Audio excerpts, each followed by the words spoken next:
Hello. It's a very satisfying noise, isn't it? If any of you heard that.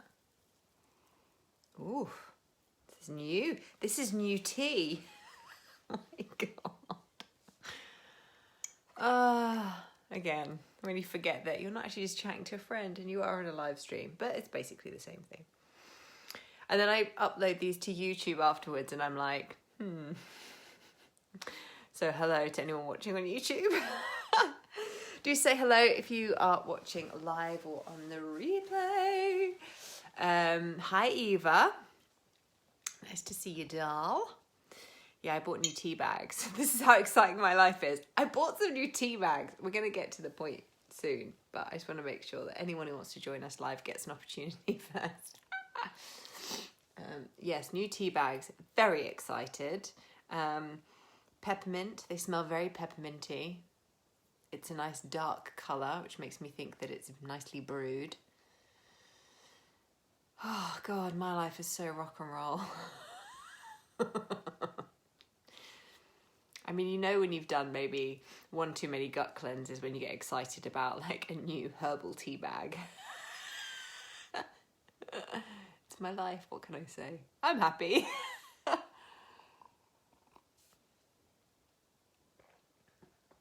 Hey Lou! Lulu!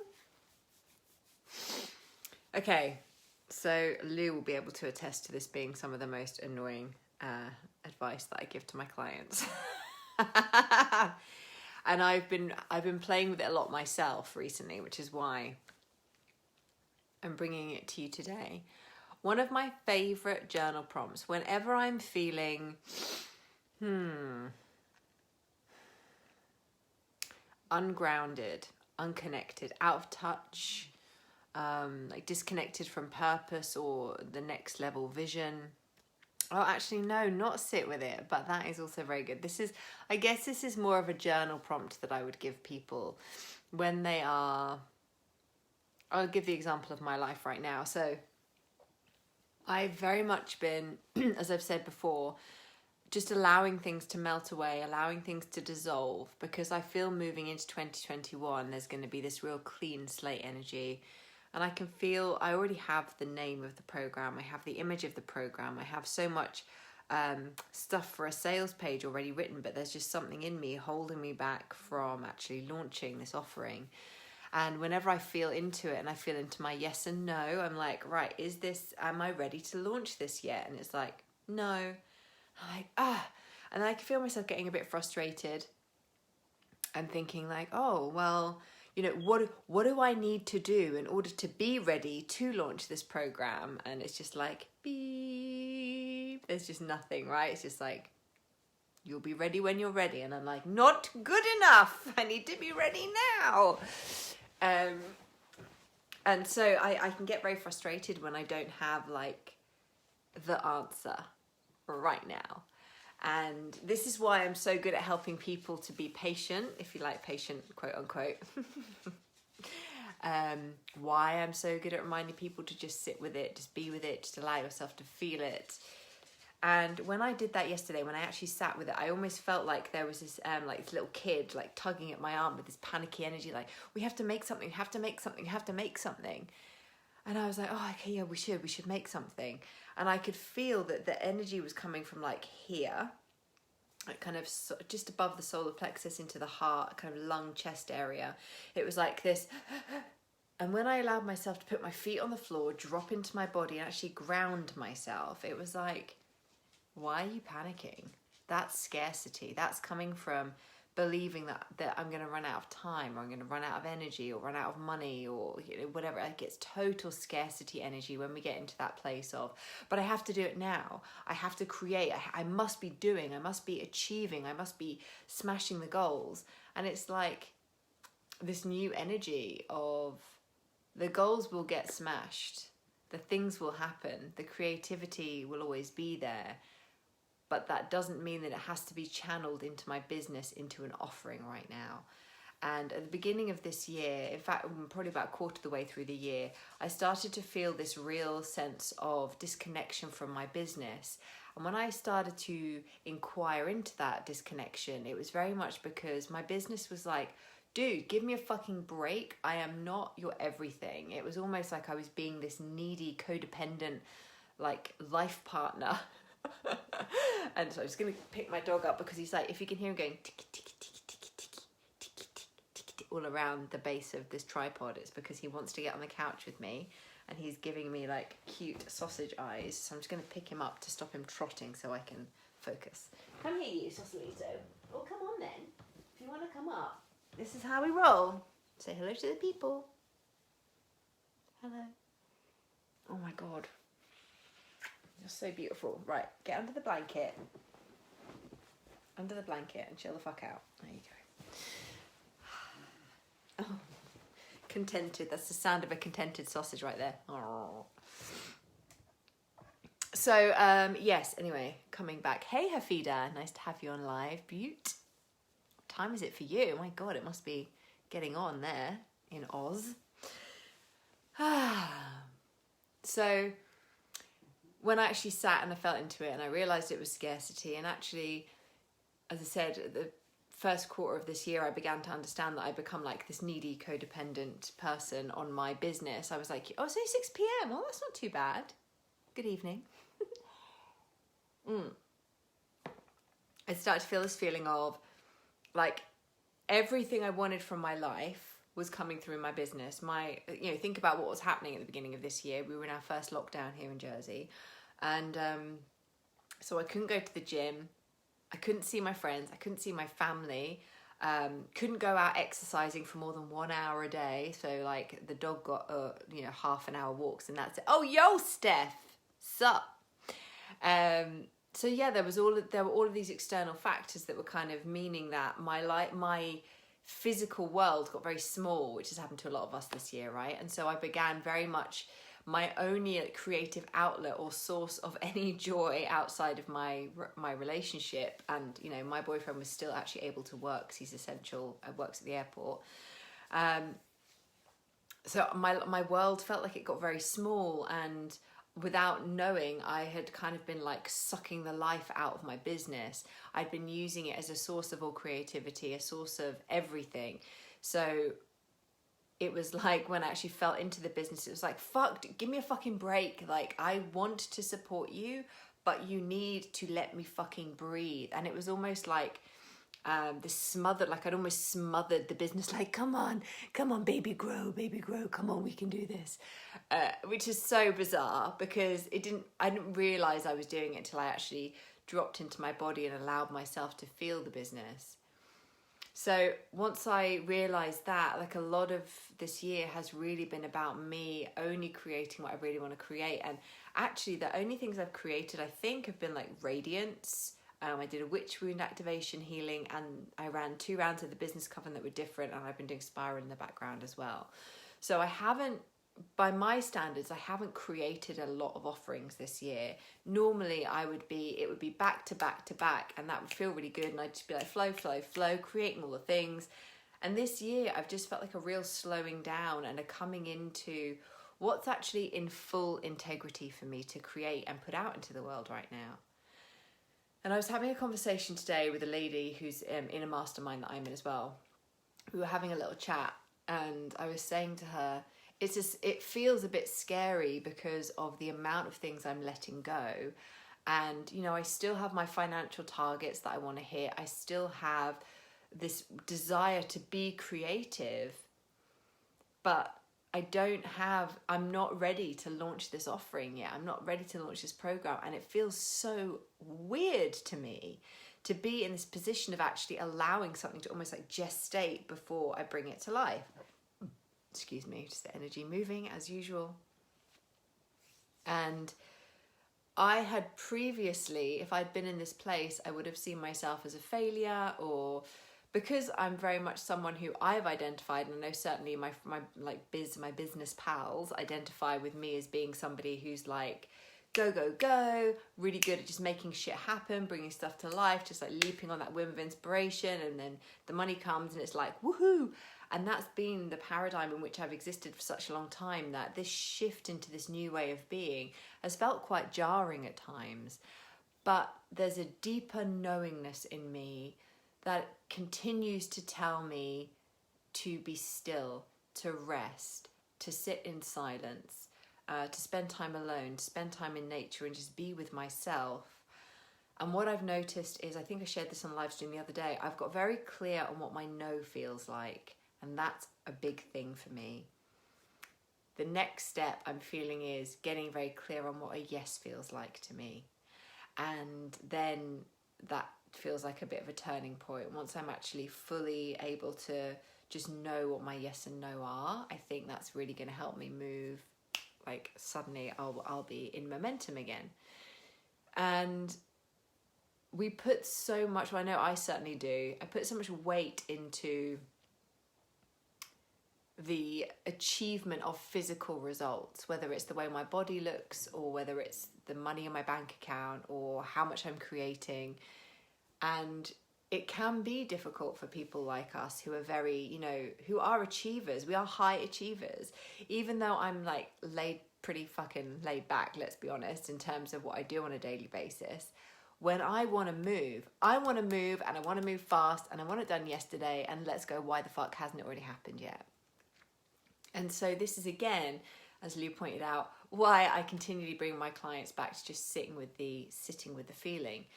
But that isn't actually the advice that I was going to lay down today. One of my favorite things to gift to clients as a journal prompt, as a point of reflection, is it's almost a manifestation type vibe. But when I'm in this place of feeling like noticing these past things about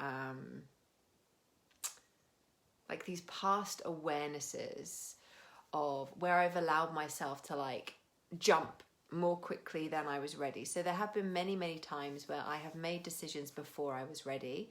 And all that means is that I then end up feeling like I've got to constantly spin plates. And I don't want that energy being brought into this new offering that I can feel is on the horizon. I'm so excited about it, but normally that excitement, I like want to squirt it out into the world, and I'm like, yeah.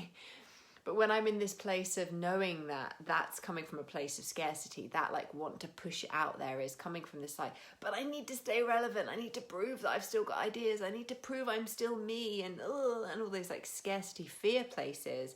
When I am able to just sit with it, the question that I come back to, and this is the nugget, is if I fully knew, trusted and believed that the outcome I desire is mine, regardless of the action that I take, how would I be feeling right now?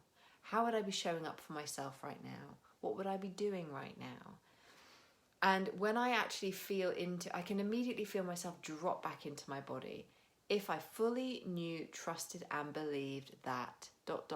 was a given outcome, how would I be showing up right now? How would I be feeling? What would I be thinking? And it's that advice and that point of reflection that I give to clients a lot, because a lot of the people that come to me have this issue with trusting the universe, even trusting themselves and trusting their own decision making sometimes. And you can trust yourself. And a really great way to remind yourself of what trust feels like in the body is to ask yourself that question. If I fully knew, trusted and believed that ... was gonna happen for sure, and then list out the other things. What would I be doing, thinking, feeling? How would I be showing up in the world? How would I be showing up in my business? Would I be showing up in my business? And whenever I used to do this, I would assume that, like, for example, if I fully knew, trusted and believed that this offering was going to sell out regardless of what I did, how would I be showing up? Who would I be? What would I be saying? What would I be talking about in my content? All that kind of stuff. I would always feel like this is going to be momentum. Like if I ask this question, I'm going to get a list of to-dos and I'm suddenly going to have stuff to do. And that's not actually always the case. A lot of the time, it would say to me, well, you'd probably do a lot less actually. You'd do a lot. And I'm like, to be perfectly honest with you, right now, I'm not sure how I could do less unless I literally stayed in bed all day and had someone bring food to me in bed. I don't know how I could like be less active right now, because I am very chilled at the moment. I'm not doing a lot at all, and it feels good. But that's what I keep coming back to, is this question. Whenever I feel myself getting a bit like, oh, should I be doing something yet? Should I be doing something yet? I just come back to, well, if I fully knew, trusted, and believed that this offering will make itself known, will be a success, will help the people it's meant to help, will change the world in the way that I'm meant to change the world, how would I be showing up for it? Would I be launching it right now? Like, no, I just wouldn't be. So, yes, it's been an interesting month, shall we say. Totally, sometimes I just need to slow the fuck down. Yeah, and it's so fascinating as well, because it tends to be we folk, like you're a generator, right? I'm a Manny Gen in human design. We're doers. Hey, Hina, nice to have you on live. Yeah, we tend to feel like I should be doing something, I should be doing something, I should be doing something. But when we feel into the why behind that, like, well, why do I feel like I should be doing something? Because I don't know how to not. And actually, that's not always a good enough answer.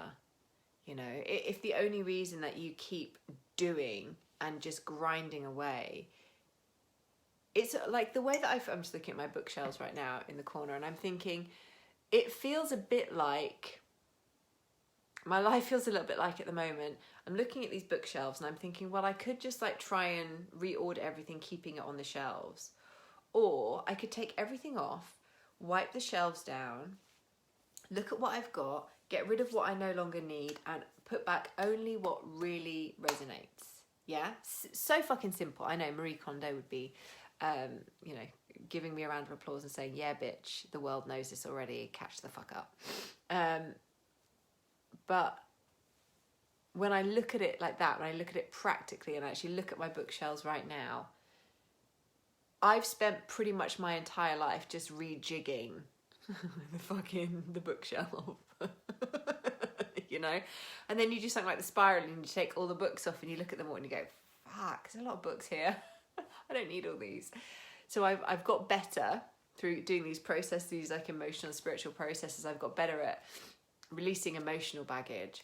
But it's been really a fascinating process to just allow containers to close and then allow client contracts to just meet their completion, and then just allowing so much space for myself.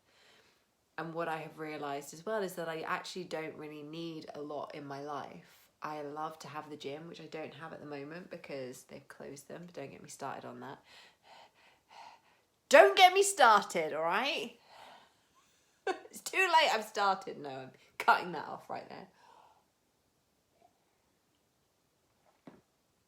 But, you know, when I actually strip my life down in the way that I have at the moment, all I really need is yummy food, the ability to move my body in some way that feels good to me.